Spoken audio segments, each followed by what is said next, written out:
Across cultures and centuries, from civilizations that never shared language or gods, similar practices emerge. Rituals designed to draw meaning from what appears to be chance. A person shuffles a deck of cards, another casts lots, someone else draws planetary diagrams based on the time of birth. On the surface, these systems, tarot, Jyotish, I Ching, and many others, look distinct. They use different tools, languages, cosmologies. But when you look past the cultural expressions, the mechanical differences, what remains is a strikingly consistent structure. This structure begins with the transformation of uncertainty into readable form. Human beings are not merely uncomfortable with the unknown, we are fundamentally structured to resolve it. But when the unknown cannot be reduced to evidence, when no data exists, the mind turns to symbols, patterns, and analogical reasoning. That's where divination systems operate, not as predictions in the empirical sense, but as architectures for ordering ambiguity. The first shared principle is the creation of a closed symbolic system. These systems define a finite set of elements: cards, planetary configurations, hexagrams, runes, each carrying layered meanings. These elements are not open-ended. They are deliberately constrained. A tarot deck has 78 cards. The I Ching offers 64 hexagrams. Jyotish defines planetary configurations through fixed rules. This boundedness is essential. It gives the system structure. Without it, randomness would produce chaos. With it, randomness produces meaning. The second shared principle is controlled randomization. The method varies, shuffling, casting, computing positions, but in each case the configuration is outside the user's conscious control. This is not incidental. It is a ritualized method of displacing authorship. By surrendering control over the configuration, the practitioner treats the resulting pattern as something to be interpreted, not constructed. That act, the separation between self and result, creates space for engagement. It forces the participant to reflect on meaning not as something they invent, but as something they uncover. The third principle is interpretive logic. Once a configuration is produced, it must be read. And this is where the structure of the system converges with the structure of cognition. Interpretation always moves between fixed symbolic definitions and fluid contextual application. Each symbol has a range of meanings, but those meanings shift based on position, combination, and the nature of the question. What matters is not the symbol in isolation, but the pattern it forms within the arrangement. This demands synthesis, not analysis, an act of pattern recognition that mirrors how human cognition makes sense of fragmented data in everyday life. These three elements, a bounded symbolic system, ritualized randomization, and contextual interpretation, create a feedback loop. The practitioner asks a question, performs a ritual that generates a pattern, and then reads that pattern through the lens of significance. What's remarkable is that across traditions, this process does not collapse under subjectivity. Instead, it invites the practitioner into structured reflection, giving form to intuition without reducing it to personal whim. It is here that the similarities across cultures become meaningful. It is not that tarot or Jyotish or the I Ching borrow from one another directly. It is that the human mind, faced with similar cognitive constraints, develops similar tools. The unknown must be addressed. Total randomness is unusable. Pure introspection is too fluid. Divination systems sit precisely at the intersection. They create semi-structured mirrors in which the unknown becomes interpretable. This interpretability does not emerge from belief in supernatural forces. It emerges from the way the system is constructed to reflect thought itself. The symbols are dense with associations, but not infinite in meaning. They are constrained enough to avoid ambiguity, yet flexible enough to adapt to any context. This is not accidental. It's a form of encoded metaphor, a symbolic compression of psychological, ethical, and existential categories into manageable, manipulable forms. For example, a card in a tarot deck, such as the Tower, is not just an image. It is a symbolic event. Its function in the spread is determined not by mystical force, but by its position, its neighbors, the question asked and the timing of the reading. The same applies to planetary configurations in Jyotish. A planet's placement is never interpreted in isolation. It is evaluated through its house, aspects, dignity, and the dasha system, which adds a temporal layer. The result is not a prediction, but a multi-dimensional snapshot, a model of alignment, tension, opportunity, or risk, framed symbolically. What these systems consistently avoid is the linear reduction of cause and effect. They do not say if this then that. They say this configuration reflects this kind of situation. In that sense, they mirror not scientific causality, but semantic mapping. A single pattern is not a cause, it is a condition. This distinction is crucial because it explains why these systems remain functional, even when their cosmologies are no longer universally believed. The structure works because it reflects how humans process meaning under uncertainty. These systems also rely heavily on temporality, but not the same kind used by clocks or calendars. Instead of measuring time as linear progression, they treat time as a context, a quality. Jyotish uses planetary cycles to define qualitative epochs in a person's life, each marked by different psychological themes and external conditions.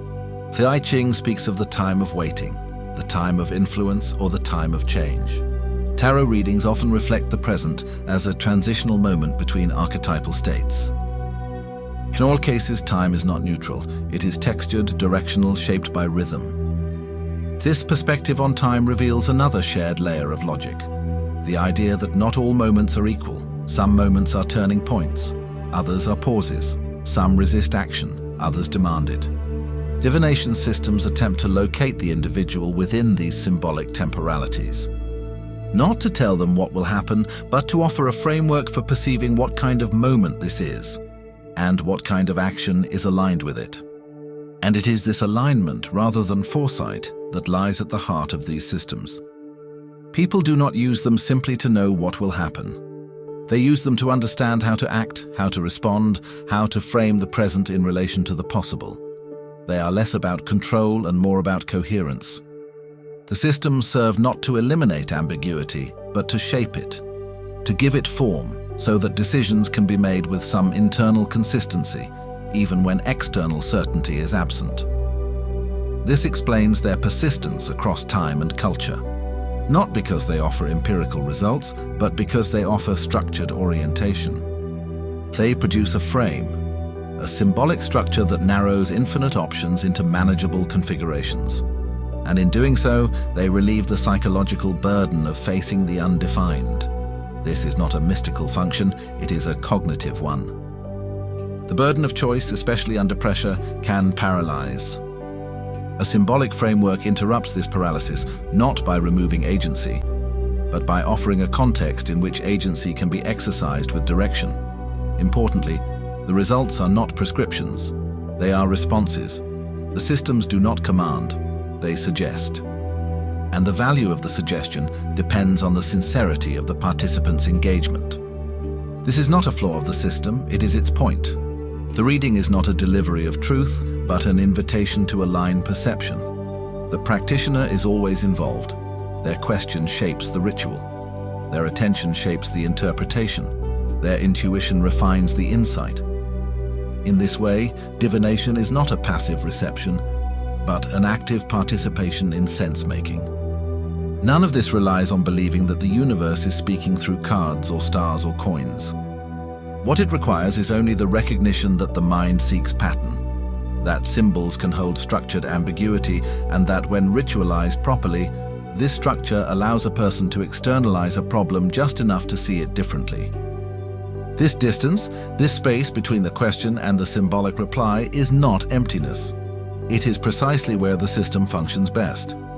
It allows thought to unfold in the presence of something seemingly other. But that other is not supernatural, it is the symbolic architecture itself. The tarot deck, the astrological chart, the I Ching hexagram, these are not conveyors of external truths, but structured environments where thought can operate without collapsing into pure subjectivity. They are scaffolds, not oracles. What's critical here is that each system enforces its own internal consistency. In Jyotish, the interpretive logic isn't arbitrary. It's governed by mathematical relationships and centuries of commentary. A card in tarot is interpreted through its suit, number, position, and relationship to archetypal structures.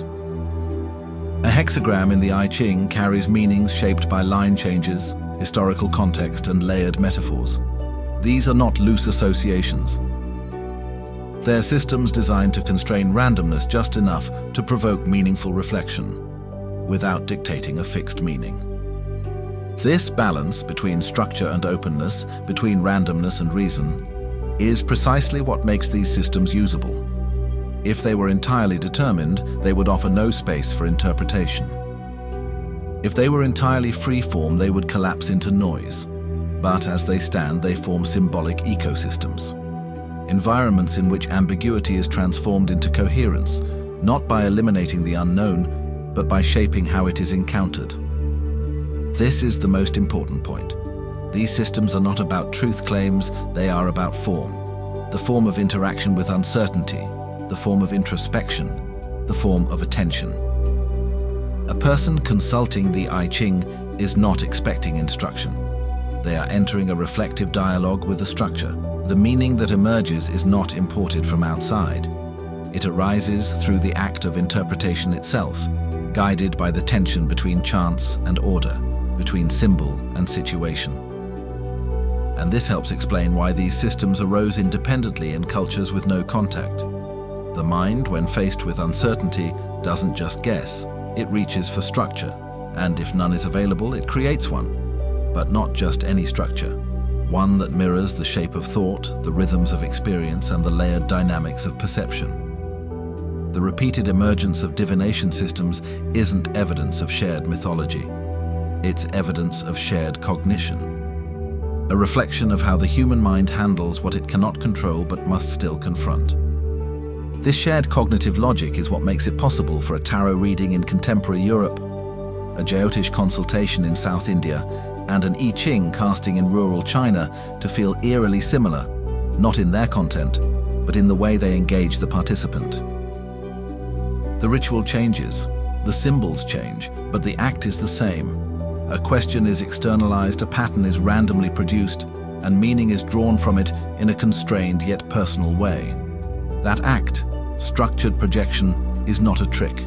It is an extension of how the mind already works. These systems formalize it, they give it shape, repeatability, and rules.